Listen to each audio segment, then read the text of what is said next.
escucha claro? O... Sí, profe, se escucha bien. Sí, sí. Muy bien. Los pasos, entonces habíamos quedado que era la recopilación bibliográfica. Dijimos por qué se hacía ese tipo de recopilación, no tan solo bibliográfica, sino cartográfica, de fotos, de todo el material disponible en la zona. Se comienza la interpretación con la ubicación de un calco. Normalmente se trabaja con un calco sobre la foto para que quede un material impreso en el dibujo. En la pantalla ustedes trabajarían directamente sobre la pantalla, pero el archivo que ustedes generan sería equivalente a ese calco. O sea, posteriormente ustedes van a tener numerosas carpetas con archivos de cada polilínea que realizaron, y eso significaría o sería un equivalente al calco sobre una fotografía. Se inicia normalmente con toda la infraestructura humana, posteriormente se basa en el drenaje. Como les dije antes, en la clase anterior, el drenaje es muy importante hacerlo más cuidadosamente y normalmente hacerlo en un orden.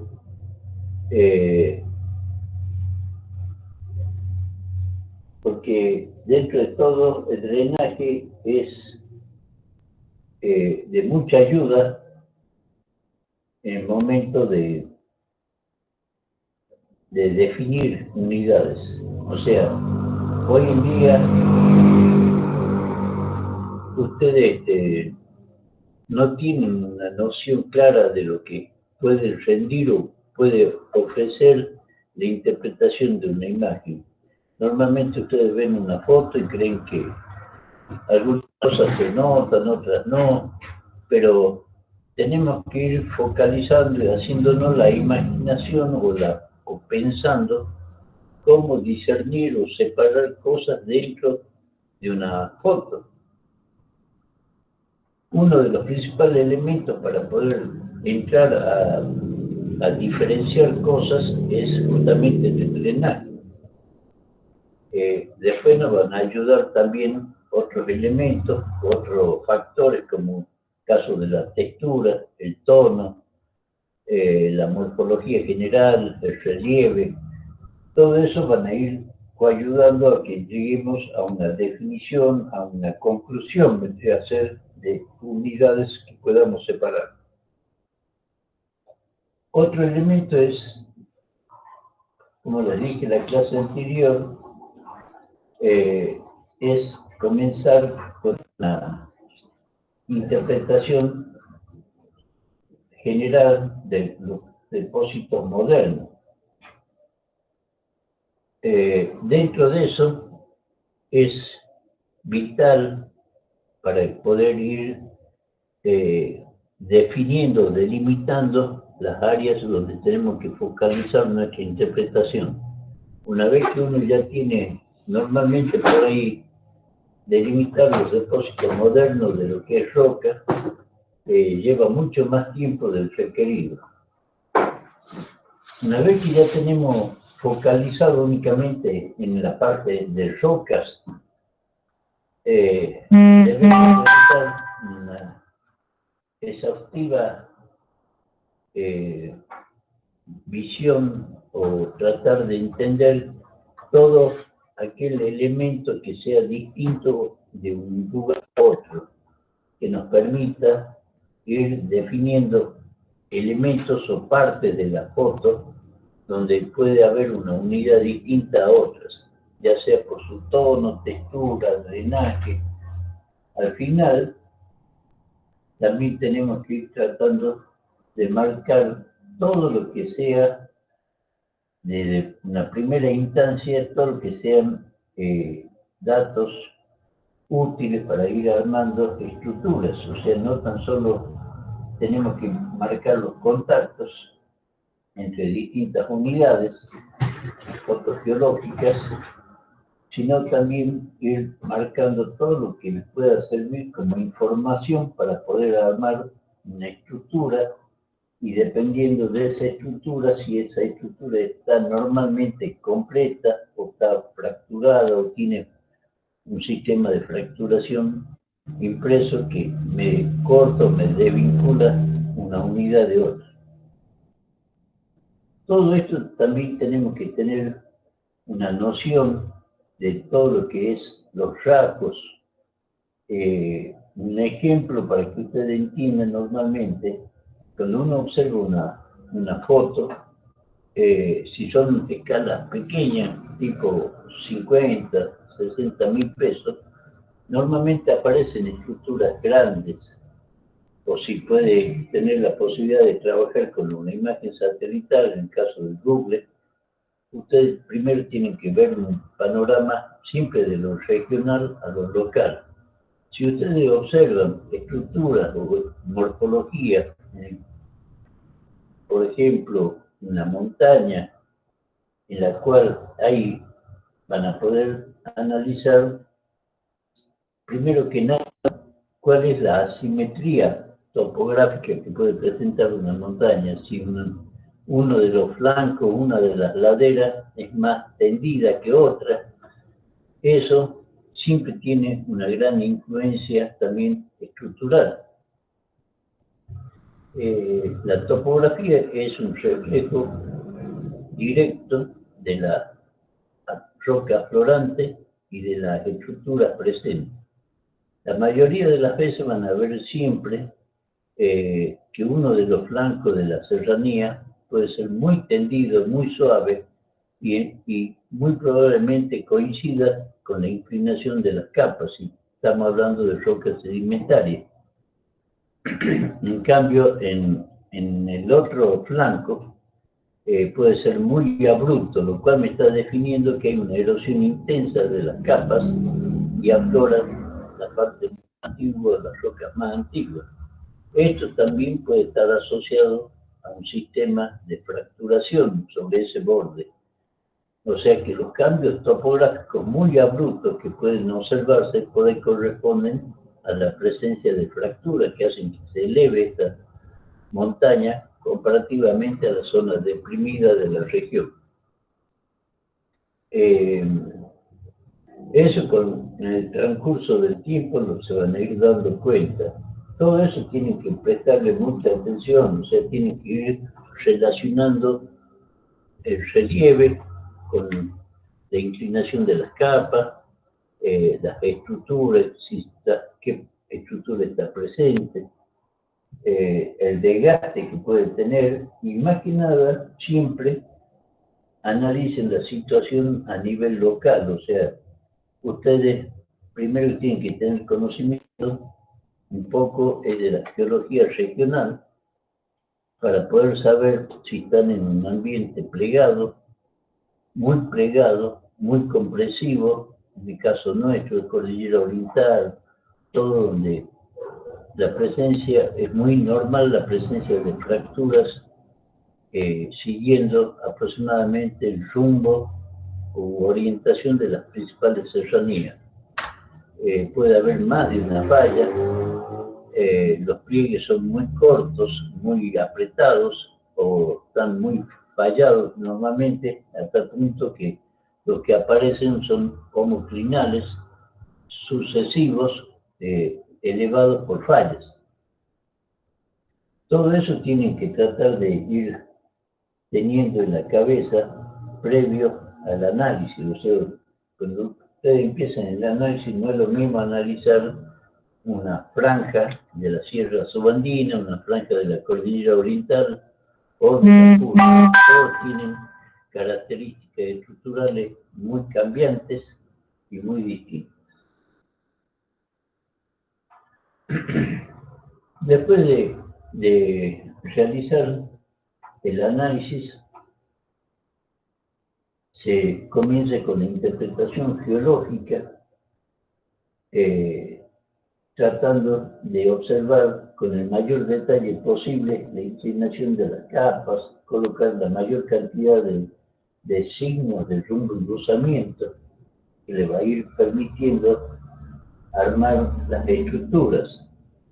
O sea, para que ustedes puedan entender una estructura, la presencia de una estructura, tienen que ir tratando de tener un armazón en que basarse. Normalmente se trata de ir separando, dijimos la clase anterior, de grandes unidades a pequeñas unidades. Primero se trata de ubicar 2 o 3 grandes diferencias y sobre eso después se puede ir ahondando o tratando de llegar a una mayor precisión. Una vez que uno ya tiene el cálculo y puede armar un plano, un mapa base con las interpretaciones efectuadas, uniendo todos los cálculos por algún sistema de transferencia, o ustedes lo van a tener también en la imagen todo desarrollado. No es lo mismo que en la foto, que tienen que tratar de buscar una herramienta que les permita ir transfiriendo la información a un plano. Con ese plano previo, se llama mapa geológico preliminar, uno define el cotejo de campo. O sea, en ese caso uno tiene que visualizar en el mapa todos aquellos lugares dudosos, de difícil entendimiento, de buscar cómo acceder a los lugares, cómo armar un perfil. Todo eso, con eso se va al campo para tratar de ahorrar el mayor tiempo posible en el periodo del cotejo de campo. En el campo van a tener toda la información que no pueden obtener a través de la foto. O sea, todo el análisis, y principalmente, como dijimos anteriormente, la fotointerpretación tiene una gran limitante, que es definir concretamente la litología. En el trabajo de campo tenemos que ir y tratar de describir la litología puntualmente de cada unidad que vemos y poder cotejar si lo que interpretamos está más o menos coherente o no con lo que se ve en el campo. Y a partir de eso comenzar las correcciones para retornar posteriormente al laboratorio y realizar la reinterpretación definitiva en base a los datos obtenidos en el campo. Normalmente todo trabajo fotogeológico completo comienza bajo el telescopio, continúa con la biografía y el cotejo del campo y termina bajo el telescopio. Esa es la rutina que vamos a seguir en todos los prácticos sucesivos. Con eso quiero que todavía no lo hicieron, recién están comenzando, pero esto ténganlo bien presente siempre. Ahora vamos a entrar a ver cómo se efectúa una interpretación en una foto. Empezamos con uno de los elementos más importantes, que es el estudio del tono en las fotografías aéreas. Esto les comento que es la base de la interpretación, es poder discernir los tonos de grises dentro de una foto, es lo más importante que puede haber. Ustedes me dirán, no, pero vamos a trabajar con Google. Bueno, tono es equivalente a color. Si ustedes saben diferenciar los colores o los contrastes de color dentro de la imagen, es el equivalente a tono. O sea, todo lo que veamos de tono es directamente aplicable al color en las imágenes satelitales. Ahora, si tienen imágenes en blanco y negro, también hay muchas imágenes en tono de gris, entonces también pueden aplicar estos elementos para aquellas imágenes. Pero es importante que ustedes tengan claro cuáles son los elementos que influyen en el estudio del tono.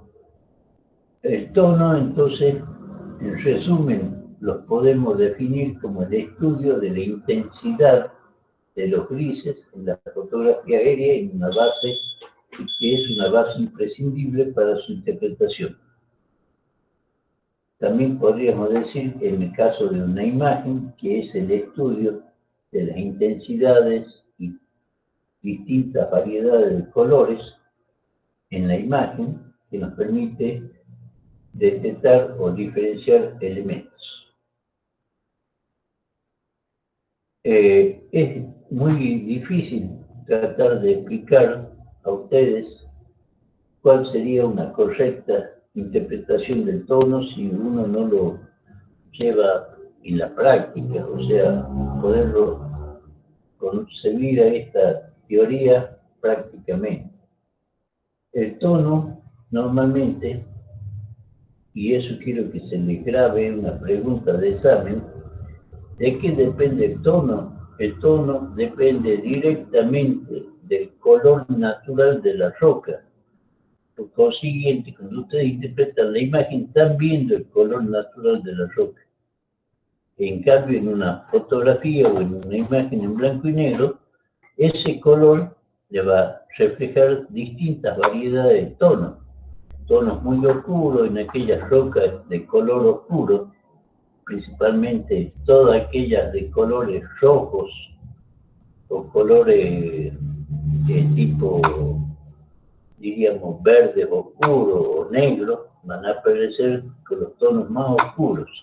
Por ejemplo, los extremos serían la formación cuncoviscana, de tonalidad normalmente de colores gris, gris oscuro, negro, verduzcos, rojizos. En la fotografía aparecen de tonos muy oscuros. En algunos casos se dan que hay ciertas intercalaciones dentro de la formación cuncoviscana de cuarcita o colores más claros, los cuales también van a ser muy bien nítidos en la fotografía, o sea, el contraste entre el negro y el color claro de las cuarcitas va a ser muy claramente visible, lo cual le va a ayudar mucho para armar estructuras, o sea, siguiendo estas capas claras dentro de la masa oscura, le va a poder ayudar mucho en el armado de estructuras. En cambio, tenemos otras litologías. Ustedes sabrán que la litología del grupo Salta, aquella del subgrupo Pirigua, como del subgrupo Santa Bárbara, son muy rojos, oscuros, es un rojo muy fuerte, en contraste con el color naranja que tiene el grupo Orán. Entonces, eso también se detecta claramente en los tonos. Normalmente los tonos de aquella litología del grupo Salta van a ser de colores gris oscuros, mientras que la del grupo Orán, el hecho de ser un color naranja natural, color ladrillo, aparecen de tonos mucho más claros, siendo rojas siguen una tonalidad mucho más clara que la del grupo Salta. Eso quiero que como práctica lo puedan observar en algunos casos, van a notar esa gran diferencia.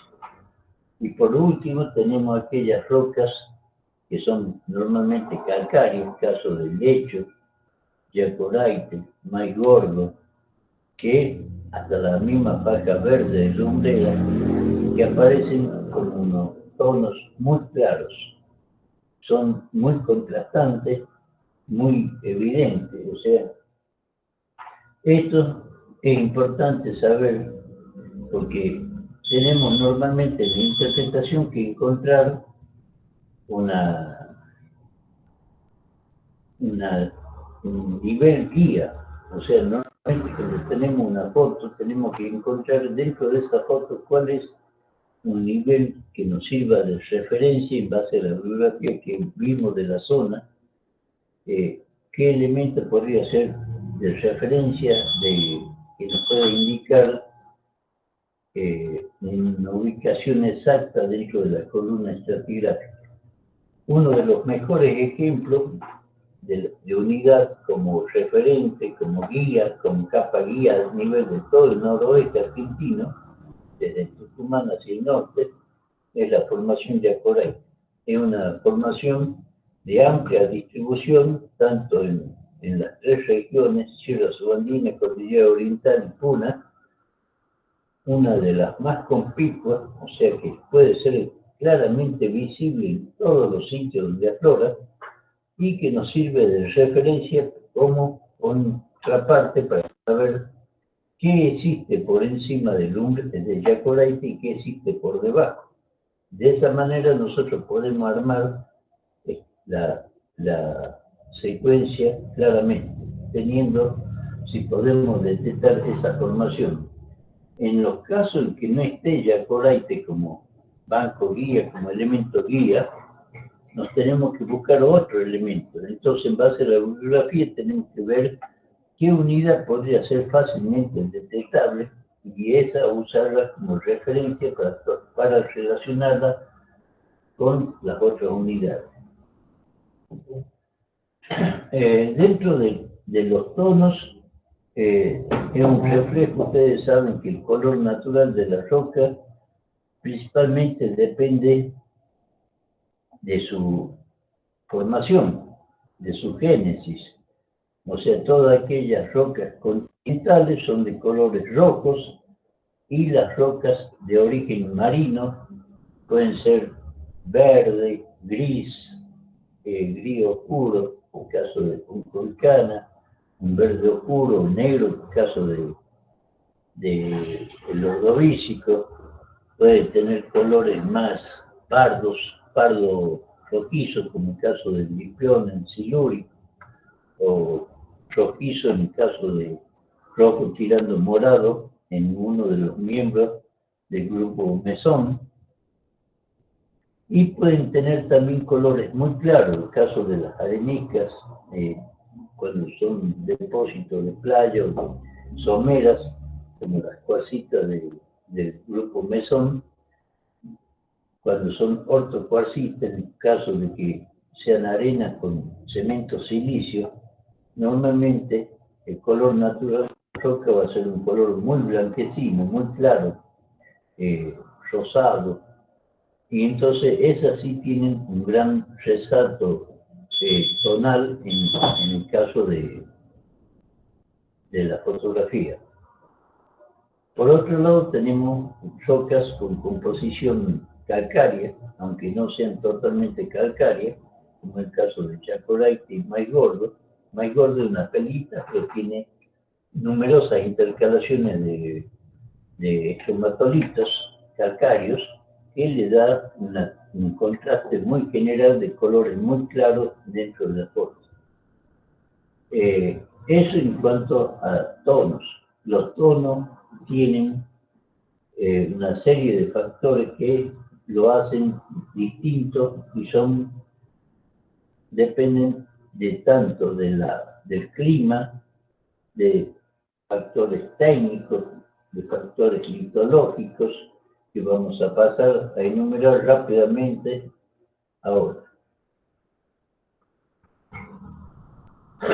Los factores técnicos son, en el caso dependen, primero que nada, en la toma de la fotografía, del material empleado, como el caso del negativo, qué tipo de película estamos usando, qué material de base estamos usando, si una buena calidad o no, el material usado en la toma de la foto.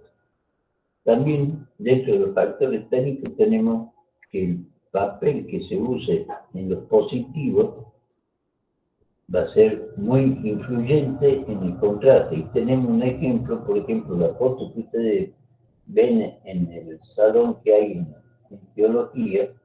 Los mosaicos esos son obtenidos con papel, un papel de buena calidad en el cual es muy fácil diferenciar las tonalidades. Esos mismos negativos los tenían fabricaciones militares en la época que se hicieron las tomas o los barridos de fotos. Posteriormente, cuando se cierran fabricaciones militares, pasan al Instituto Geográfico. Y el Instituto Geográfico hoy en día está trabajando con un papel positivo, que es un papel, no papel, sino un producto tipo acetato, que lamentablemente es de muy mala calidad, y la misma foto que ustedes tienen de una buena nitidez en papel común, al sacar una copia en ese tipo de material, se obtiene una foto con tonos muy homogéneos, muy grises, lo cual hace que... Sí. Segundo.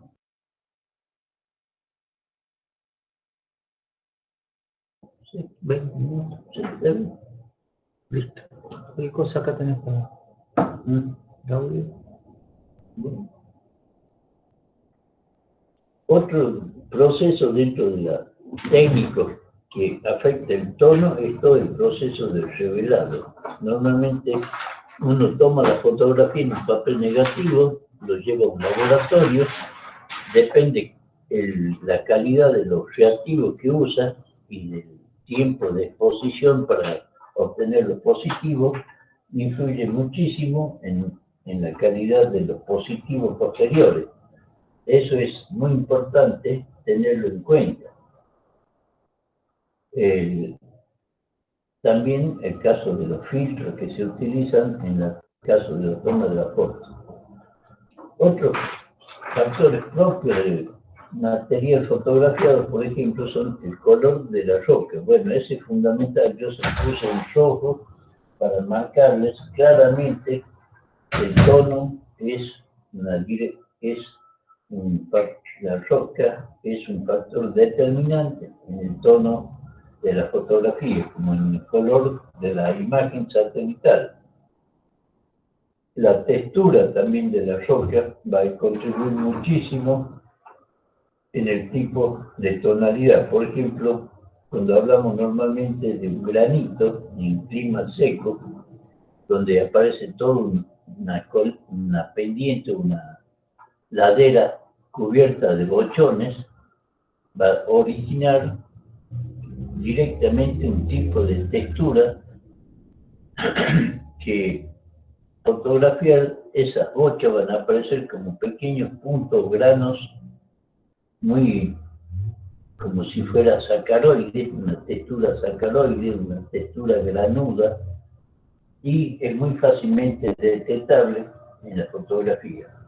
Entonces, normalmente la litología, la forma de presentarse de la litología, del diaclasamiento en muchos tipos de rocas, hace que aparezcan texturas muy particulares. En el caso, por ejemplo, de una lava volcánica, la fluidez de la lava volcánica me genera una textura característica, aparte de la morfología, una característica totalmente clara de una lava. También te puedo dar como ejemplo el caso de una ignimbrita. La ignimbrita es muy fácilmente detectable en una imagen satelital, principalmente por su textura. Ya lo vamos a ir viendo paso a paso y van a ir dándose cuenta de cómo influye. Los factores climáticos son elementos muy importantes a tener en cuenta. ¿Cuál es el tipo de vegetación, el estado de la vegetación, si es en qué época del año también fue tomada la fotografía, si en una época de mucha humedad o en una época de seca, cuando depende del tipo de vegetación, pueden tener ser muy frondosos o estar con hojas caducas, cuando el árbol queda totalmente sin hojas. Eso va a depender de la época del año y de la humedad y del clima, ¿sí? También es factible encontrar distintas variedades de vegetación de acuerdo al tipo de clima que hay en cada región. Podemos pasar de una zona desértica con escasa o nula vegetación a un ambiente de pie de monte donde puede haber arbustos, carrones, carillas, a un ambiente de chaco serrano, chaco, que es un monte muy abierto, de baja altura, muy separados, con vegetación principalmente xerófila, a un ambiente de mucha humedad, como es la selva de yungas, en el cual podemos encontrar distintos pisos de vegetación.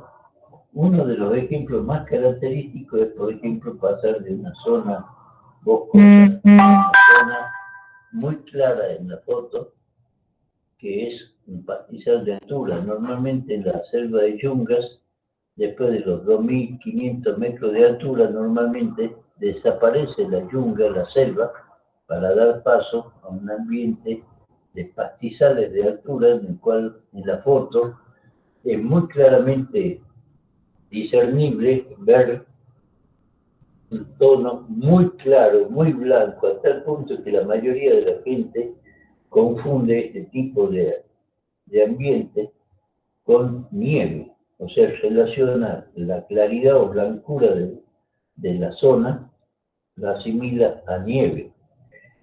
Es muy parecido, pero son muy distintos, o sea, las características después lo vamos a ir viendo, tanto la nieve como la sal o una playa de un río seco van a dar contrastes muy blancos, igual que este pastizal. O sea, pasamos, normalmente la vegetación, mientras más densa es, me da tonos más grises, más oscuros, dependiendo del tipo de vegetación.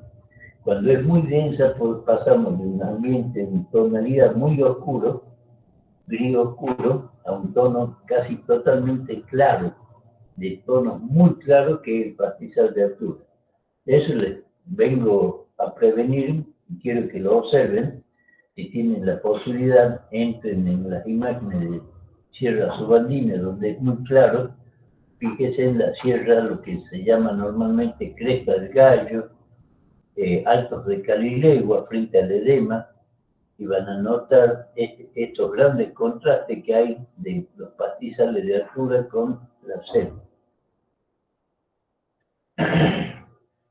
Otro elemento que es importante es la humedad del terreno. Cuando hablamos de agua, el agua normalmente es muy fácilmente detectable porque absorbe todas las longitudes de onda y aparece de tonos muy oscuros, casi negros. El extremo vendría a ser, al ser totalmente absorbido todos los rangos electromagnéticos, queda de color negro. Si todos esos rayos del espectro se reflejan, es de color blanco. El otro contraste que en el caso de un salar, por ejemplo, o nieve, ¿sí?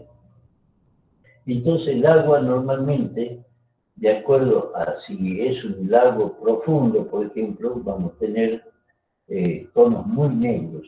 Pero si ese lago tiene un ingreso de agua con cierta turbidez o un poco chocolate el agua, van a ver que hay un contraste de tono dentro de ese lago o de ese río.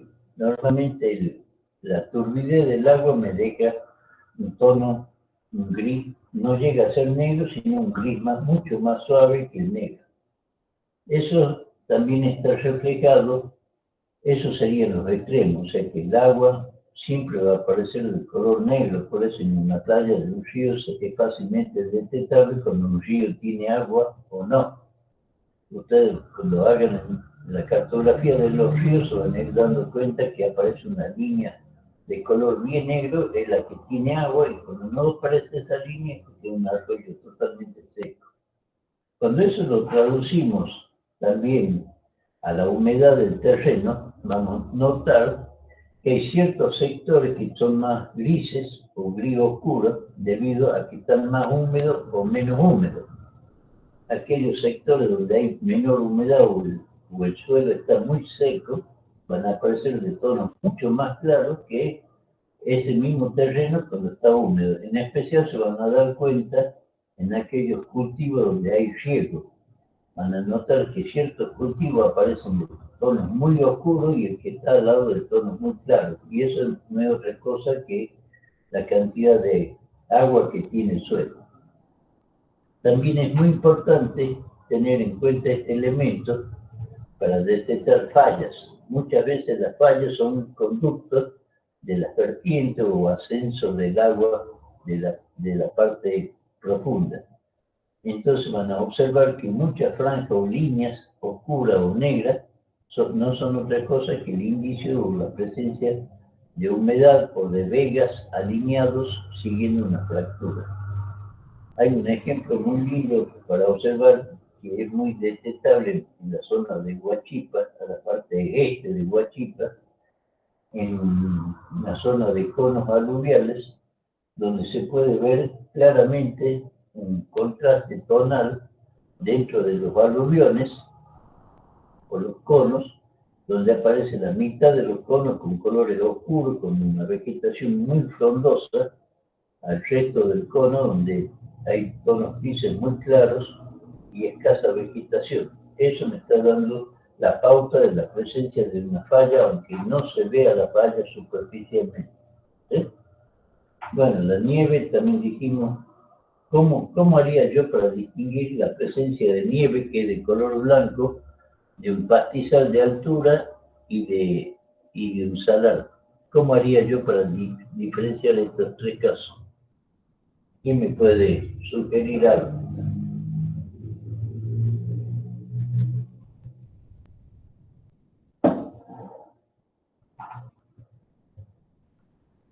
¿Nadie se anima? Profe, se me ocurre que por la reflexión, ¿o no? La reflexión es muy similar en los tres casos, decimos que es la máxima reflexión. O sea, los tres generan alta reflexión. ¿Sí? Principalmente tienen que habituarse a hacer el ojo, o sea, y principalmente su posición morfológica.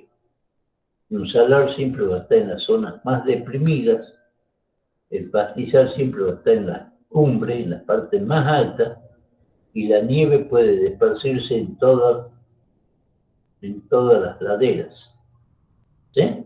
La puedo encontrar sobre el salar, bueno, va a ser difícil separarlos, pero sí puedo ver que si hay nieve en los bordes del salar, abarcando una zona con ladera o parte de laderas, puedo darme cuenta rápidamente que es nieve y no sal.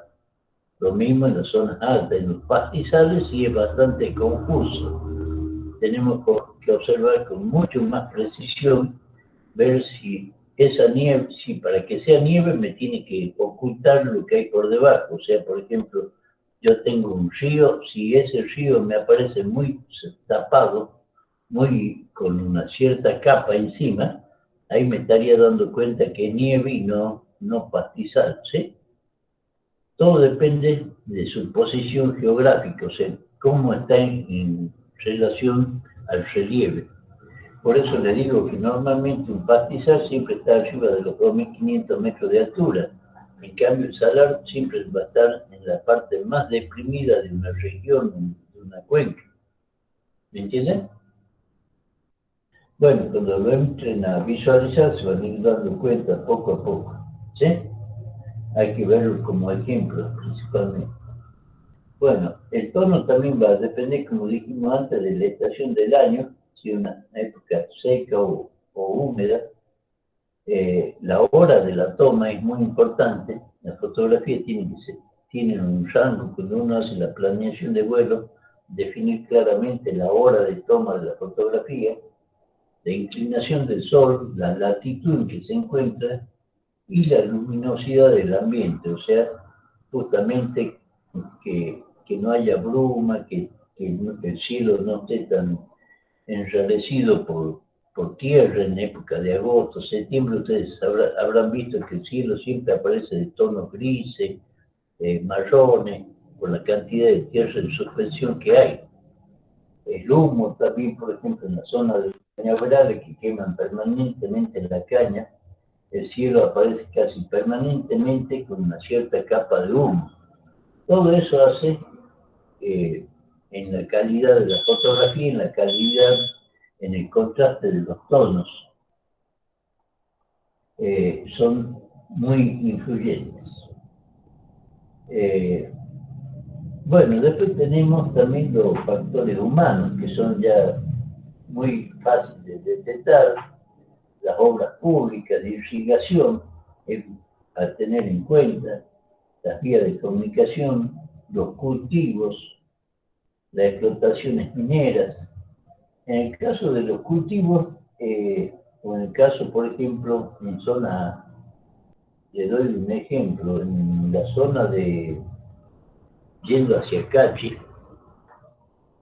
cuando ustedes pasan Piedra del Molino, normalmente hay una zona, una altiplanicie que se llama Cachipampa, donde hay un alambrado que delimita grandes extensiones de una propiedad con otra, y normalmente, de acuerdo a la carga animal, se observa que ese alambrado me puede separar dos sectores muy marcados, que son uno con pastizal muy alto y otro casi sin pastizal. Normalmente la carga animal de un sector es muy superior a la otra y hace que haya un gran contraste visual. Cuando ustedes observan la foto, muchas veces, si no están muy cancheros, muy habituados, por ahí la mayoría tiende a poner contacto o límite, porque hay un contraste tonal muy marcado en ese caso, cuando hay una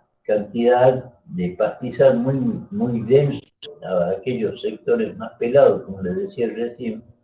Un suelo desnudo normalmente va a ofrecer una alta reflectancia en contra de aquello que tiene una cierta cobertura vegetal.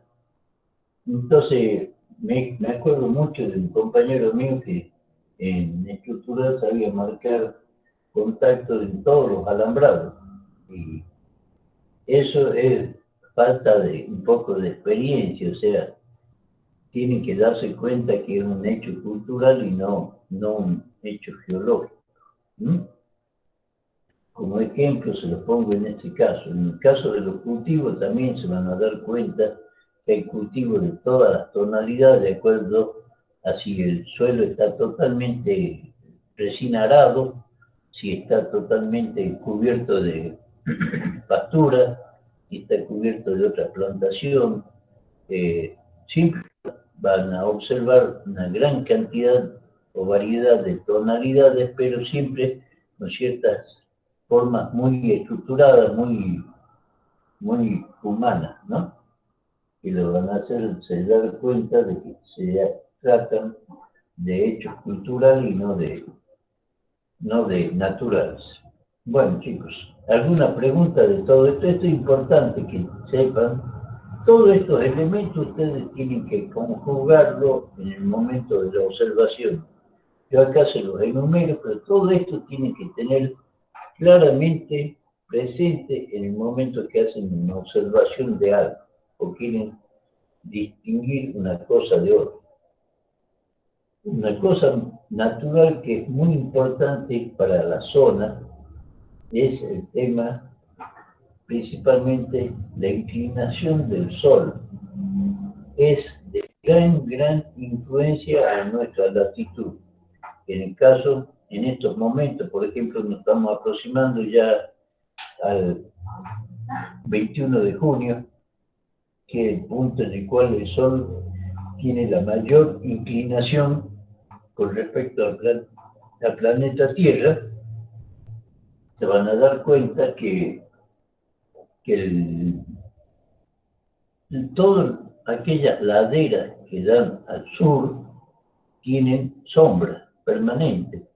Por consiguiente, en las tomas de fotografía previo al 21 de junio, tienen una sombra mucho mayor que aquellas fotos que se toman, por ejemplo, en octubre, noviembre, en el cual esa ladera ya tiene una mayor exposición al sol. También esta inclinación solar se manifiesta claramente en la vegetación. No es lo mismo una ladera norte, siempre va a tener menos vegetación que una ladera sur, justamente por la cantidad de humedad que puede guardar al hecho de no estar expuesta al sol. Una ladera norte normalmente va a tener mucho más evaporación y va a ser mucho más seca que las laderas sur. Entonces, cuando ustedes analizan una foto por ahí, van a creer que la consecuencia de una presencia de mucha vegetación obedece a un cambio litológico y no es otra cosa que un cambio en relación a la dirección del sol. ¿Sí? Eso también presten mucha atención. Normalmente las laderas sur siempre están muy húmedas, con mucha vegetación, en el caso que hay vegetación, en otras no tanto. Si ustedes van por la quebrada del Coipe, hay un gran tramo de la quebrada del Coipe que está este-oeste, en el cual van a ver que el faldeo norte, que no es otra cosa que viene a ser una cara sur al sol, está totalmente cubierta de una vegetación muy frondosa, arbórea, mientras que la ladera sur, que justamente está expuesta al sol, no hay árboles, es todo pastura, material muy relítico, algunos que otros arbolitos, está el suelo bastante erosionado y desprovisto totalmente casi de vegetación. Ese es uno de los mejores ejemplos en la zona comprendida entre el Puente Blanco aproximadamente y el Puente de Malpaso. Si alguno conoce la zona, apenas uno ingresa a la quebrada de Coipe, lo hace de norte a sur hasta llegar a un puente y ahí comienza un tramo este-oeste, van a poder observar claramente esta situación. Es muy marcada y también en el caso de la nieve, normalmente la mayoría de los casos que hay después de una granizada o una nevada, van a ver que todas aquellas laderas que dan al sur mantienen o perdura la nieve por más tiempo que las laderas norte. Hay algunas formas bastante marcadas, muy importantes para detectar, por ejemplo, el impacto de Tilcara. Van a observar ciertas geoformas o morfologías muy llamativas en la zona alta y todo depende exclusivamente de esta presencia de mayor humedad en la ladera sur. Eso lo vamos a ver en algunos ejemplos si podemos. Bueno, esto en cuanto a tono. Yo recién mencionaba que había ciertas unidades que son muy conspicuas, que son muy fáciles de detectar en el caso de la formación Yacoraite. Fíjense, esta es la formación Yacoraite, el tono claro, contrastando con el gris oscuro que tengo atrás y un gris más suave arriba. Fíjense que Yacoraite yo lo puedo seguir casi siempre por donde está. ¿Sí? Acá. ¿Sí? Acá. Perdón. ¿Se dan cuenta? No sé si lo llegan a ver. Es un tono muy clarito, casi blanco, diríamos en la foto. ¿Sí? Hay un remanente acá. Ahora fíjense en el contraste del tono que hay, este tono gris oscuro, el tono blanco. Y un tono gris más suave, este es un gris más suave comparativamente a este. Esta es una foto de las nacientes del río Grande de Jujuy, en la altura de Tres Cruces. En la zona de Tres Cruces, mi columna estratigráfica me dice que tengo precámbrico, paleozoico, grupo Salta y terciario tipo grupo Orano o equivalente al grupo Orano. Si esto es Yacoraite, o sea, es mi punto de partida, mi referente local que yo tengo, no confundan esto con esto, ¿no? ¿Esto qué es? Este tono blanco que veo acá. ¿Alguien me puede decir? Un río, ¿sí? La talla de un río. Y aparece mucho más blanca que casi Yacoraite, casi igual, ¿sí? ¿Qué unidad yo tendría que tener debajo de Yacoraite? Este oscuro que hay acá, ¿sí? ¿Qué unidad puede estar debajo de Yacoraite que sea muy oscura? Que me dé un tono muy oscuro.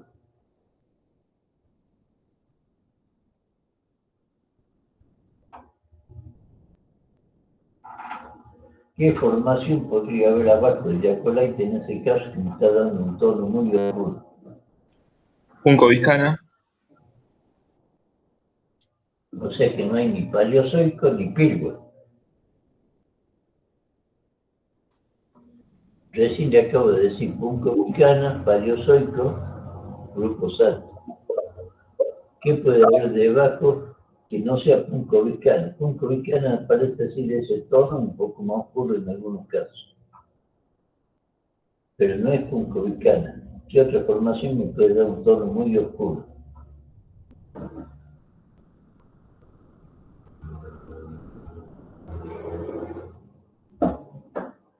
Bueno, el ordovícico, grupo Santa Victoria, ¿sí? Grupo Santa Victoria se compone de dos unidades normalmente. En la zona de Santa Victoria se puede diferenciar claramente Acoite y Santa Rosita. Normalmente es muy pelítico, en muchos casos tiene series pelíticas de colores verde oscuro, amarillento, ocre, o también negro, de color totalmente negro, pelitas negras, paquetes muy de gran espesor. En este caso no son negras, pero sí son de un color verde oscuro, que dado su origen marino, genera un tono verde oscuro naturalmente y tiene una baja reflectancia, o sea, absorbe mucho la mayoría del rango del azul, del verde, muy poco, o sea, absorbe el verde, pero refleja muy poco también el rojo y el azul. En consecuencia, el tono es muy oscuro. Podría ser también pirgua, ¿sí? Pero en este caso, en este pedacito no está atorando pirgua, sino aparece directamente Yacoleite sobre ordovícico. Fíjense en que acá, en este caso, o en este, hay un nivel bien blanco, muy finito. ¿Saben lo que puede ser eso? Ese banquito, este que está acá. Este es un anticlinal, si lo ven bien, es un anticlinal, ¿sí? Por eso está Yacoleite dando la vuelta a la nariz del anticlinal. Lo mismo, este también es un anticlinal. Fíjense en que acá está una ventana de erosión.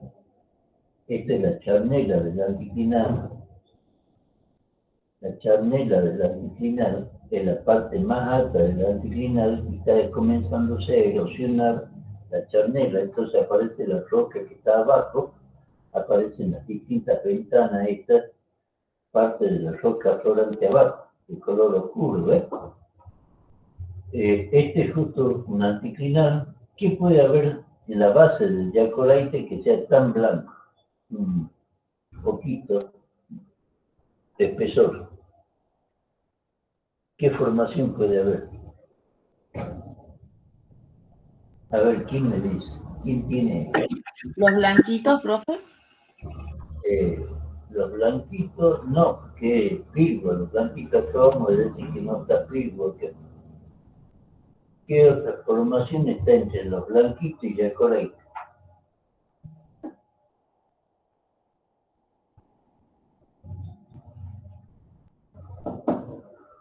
Los blanquitos está hecho de pirgua, o sea, es una formación. Sería lo que está entre los blanquitos y Yacoraite es lecho. Bueno, eso es hecho. Son calcáreas de tonos blanquecinos, ¿se acuerdan? Paquetes muy densos, poca estratificación o estratificación muy gruesa, lo cual está nítidamente marcado acá. Si lo observan con detenimiento, es como si fuera un solo banco. Esa es la arenisca calcárea del lecho. Y en cambio esto es una estratificación mucho más fina, aparece mucho más esparcido, de un tono no tan blanco como el lecho, pero sí bastante claro que viene a ser Yacoleite. Inmediatamente viene el subgrupo Santa Bárbara, que son principalmente de tonos rojizos, mealla, maigorro, lumbrera. Este es maigorro, fíjense, y este es lumbrera, el más oscuro, ¿sí? Son tonos grises oscuros. Otro contraste de grises está en este sector, fíjense acá, ¿sí?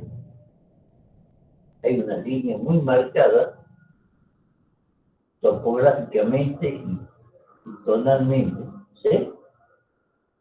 Lo cual me está indicando un cambio. Esta es una litología y a partir de acá otra litología, ¿sí?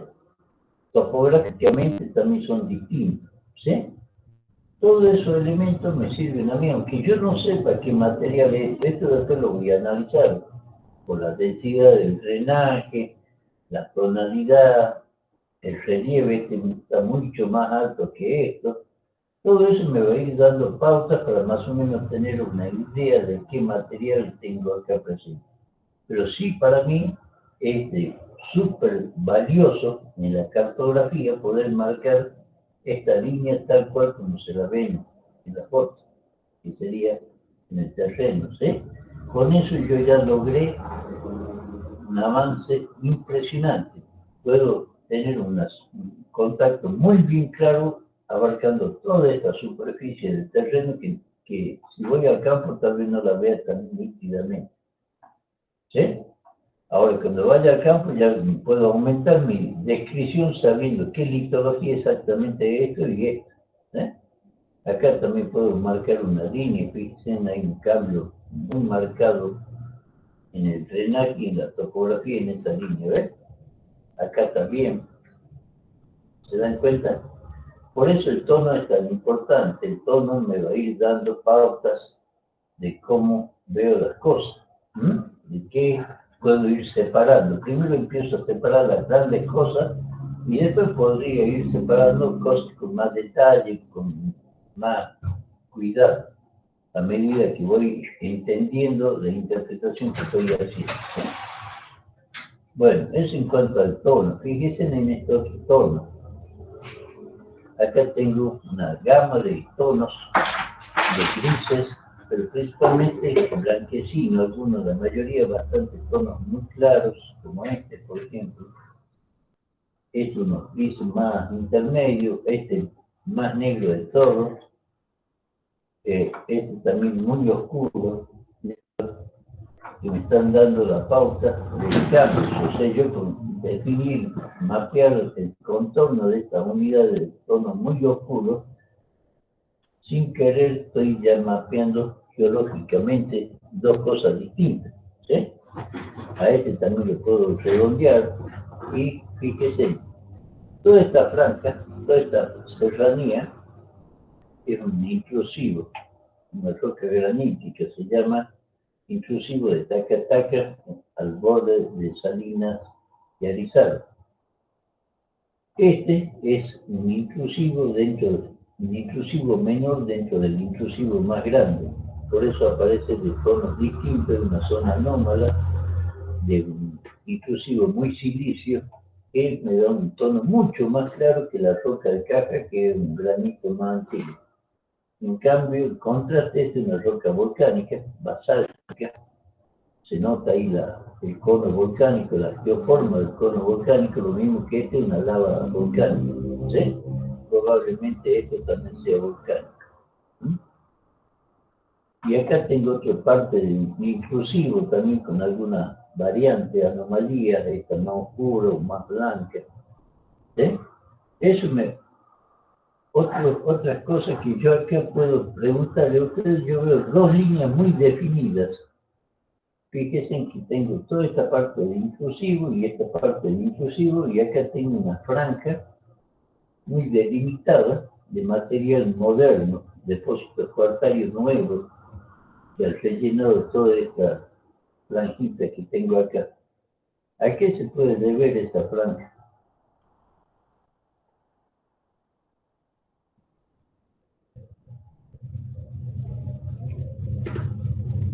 ¿Quién me puede responder algo?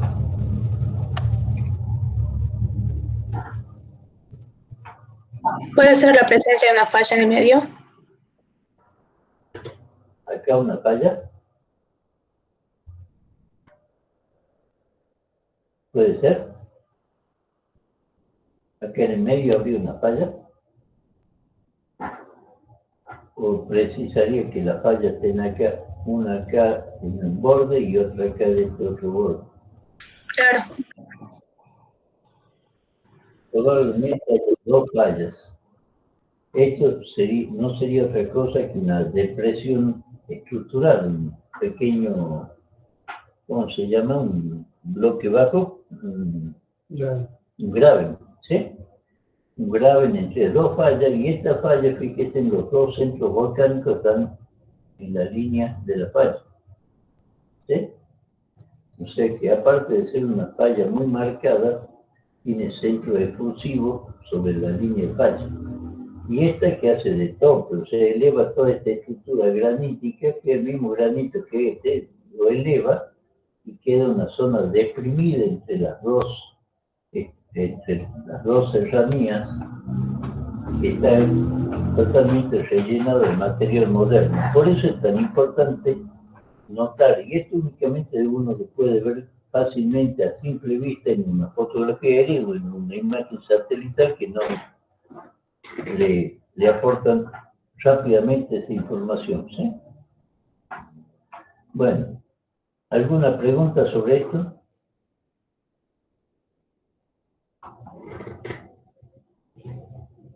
Bueno, seguimos. ¿Sí? Bueno, en cuanto a la textura, la textura se refiere al conjunto, escuchen bien lo que les digo, textura se refiere al conjunto de pequeñas imágenes que dan idea del color, forma de disolución, superficie a la que da lugar la roca. O sea, son cosas puntuales. Normalmente, la mejor definición de textura se refiere a la frecuencia de cambio de tono dentro de una imagen y es producida por un arreglo de hechos muy pequeños para ser definido individualmente en la fotografía. ¿A qué se refiere con elementos muy pequeños? El ejemplo habíamos dicho, de las bochas, ¿sí? Normalmente yo veo en una fotografía por la escala, voy a ver puntos que corresponden a distintos bloques o rodados que están bochones del granito, y individualmente puedo, ahí en ese caso sí, yo puedo decir sí, son bochas o son piedras individuales que me dan una textura granuda en la foto. Pero si yo tuviera, por ejemplo, una estratificación muy fina, en la cual no puedo discernir claramente y son de distintos colores, no puedo discernir claramente, puedo hablar de una textura bandeada, lo mismo que en un gneiss. O sea, en las rocas sedimentarias yo puedo hablar de bandeado como tengo grandes cambios de colores dentro de una serie muy concreta. O también puedo hablar de textura bandeada en el caso de los gneiss, que me aparecen toda la parte máfica en una dirección y algunas incrustaciones de cuarzo que me van a dar otros tonos. Entonces yo veo una textura bandeada típica de los gneiss, por ejemplo. También, en este caso, cuando hablamos de textura, estamos hablando directamente dijimos, de elementos pequeños que no pueden ser definidos individualmente. O sea, cuando yo tengo, por ejemplo, vegetación, pero veo únicamente copitas de vegetación, no puedo individualizar elementos. Entonces yo hablo de una textura coposa, por ejemplo, composa, o una textura ondulada. Puedo hablar de una textura moteada, si esta vegetación es más dispersa, que aparecen como pequeñas motitas. Depende principalmente, la textura va a depender principalmente de la escala. Mientras sea la escala más pequeña, casi todos los elementos pasan a ser texturales. Ahora, cuando yo amplío la imagen, una fotografía la llevo a una escala mucho mayor, voy a ver que estos elementos ya los puedo discernir, ya puedo reconocer que son cada elemento de estos que en la otra imagen eran muy pequeños y no los podía diferenciar. Un ejemplo típico está en las imágenes satelitales. Cuando ustedes veían en las imágenes una ciudad, cuando son imágenes antiguas que tienen una resolución muy baja de 80, 90 metros, la mancha de la ciudad aparece únicamente, pueden definir aproximadamente el perímetro, saben que hay una ciudad porque hay un tono, un color distinto al resto y tiene una cierta rugosidad, un aspecto textural distinto. Ahora, si yo a esa ciudad puedo llegar, que haya imágenes más nuevas, en el caso del Google, ustedes se pueden dar cuenta que normalmente en las zonas pobladas es cuando más imágenes de detalle tienen. Si ustedes comienzan a arrimarse a la ciudad, primero que nada, por ella van a encontrar que esa ciudad tiene claramente divididas las calles. Y si me arrimo más, puedo encontrar, individualizar casas. Entonces, lo que antiguamente era una textura, cuando podía ver la imagen a una escala muy pequeña, como una mancha únicamente, texturalmente algo equivalente a una zona urbana, puedo pasar a diferenciar las casas, entonces texturalmente deja de ser una textura para pasar a ser individuos, elementos muy fácilmente reconocibles, ¿sí? Esa es la relación de textura, ¿sí? Para que les quede más o menos clara, o sea, depende de la escala con que ustedes trabajen, van a ver, y normalmente uno se refiere a textura, es la impresión que al ojo humano le cabe algo que sea similar. Por ejemplo, si yo tuviera una lava almohadillada, yo diría que es una textura almohadillada. O si veo una, ¿cómo les podría decir? La vegetación, como les digo, en una zona semidesértica donde los arbustos aparecen muy separados unos de otros, me van a aparecer como mote, entonces yo me refiero a una textura moteada. Puede ser por vegetación o puede ser por rocas, por ejemplo, rocas que estén sobresaliendo después de una zona que esté afectada por colada de barro, donde aparecen normalmente rocas aisladas de gran tamaño, me puede dar en la foto una textura como moteada. ¿Entienden? Los cuartos, dime los cuartos. Bueno, acá, para que tengan una idea, aparte del tono, claro, que dijimos que era, por ejemplo, el caso del diacorite, una de las unidades más complejas que se ven. Fíjense acá en esta zona la rugosidad que se observa. Cuando hablamos de esto, estamos definiendo ya la textura. Estamos diciendo que esta es una textura, podemos decir, rugosa. Podemos hablar de que es una textura áspera, ¿sí? Muy contrastante, por ejemplo, con esta que es mucho más lisa, más suave. Yo acá, por ejemplo, esto es la definición nítida de una textura lisa, fina, lo mismo que esta parte de diacorite, por ejemplo, que aparece expuesta al sol. Fíjense en aquello que yo les decía, la línea divisoria de agua, la ladera norte está muy expuesta al sol, mientras que la ladera sur está en sombra, ¿ven? Acá está totalmente nítido ese cambio que yo les digo. Pero después tenemos distintas texturas, fíjense en acá, esto, si yo trazo una línea acá, fíjense, texturalmente, esto tiene una textura, ¿sí? Y esta tiene otra textura. Y aparte también hay otros tonos, hay dos tonos distintos acá a esta altura, ¿sí? Tengo un tono gris oscuro acá este sector y acá un gris mucho más claro. ¿Me entienden? Entonces, yo basándome entre textura y tono, puedo discriminar ya acá, tengo una franja de tono claro, muy blanquecino, ¿sí? Contrastando con este gris oscuro, este gris intermedio arriba. Este es un gris intermedio Hasta acá tengo un color casi blanco, acá un gris intermedio con morfología llamativamente actual, con una serie de conos aluviales que me rellenan esta depresión. Otra vez un tono oscuro acá, un gris oscuro, un gris mucho más claro acá. O sea que yo ya puedo discriminar 1, 2, 3, 4, 5, 6, 7, 8, hasta 9 unidades. Con eso, en menos de 15 minutos, yo puedo ya tener un mapa con 9 unidades. Imagínense si podemos seguir avanzando posteriormente, analizando con más tranquilidad la foto. Si ustedes miran acá, fíjense en qué textura puede ser este sector. ¿Qué es lo que ven ahí?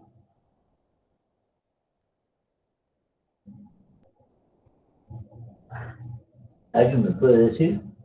¿Lo ven al mouse? ¿Dónde está? ¿Qué textura están viendo ahí?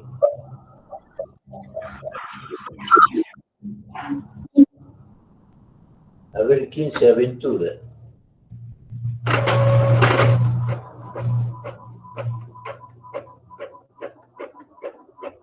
Yo veo como varias líneas paralelas, creo. No llego a ver bien. No se llega a ver muy bien. No son como cuadritos, más bien, más que paralela, aparte de paralela, tienen otro sistema cruzado. Hacer un chono. No sé. No hacemos. Ahí lo hacemos 5.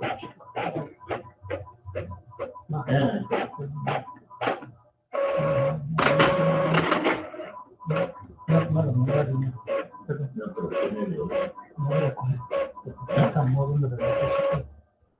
Con esto acá.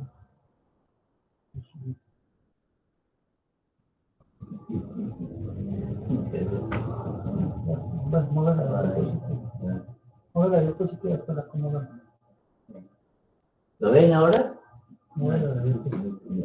Sí, ahí se ve mejor, profe.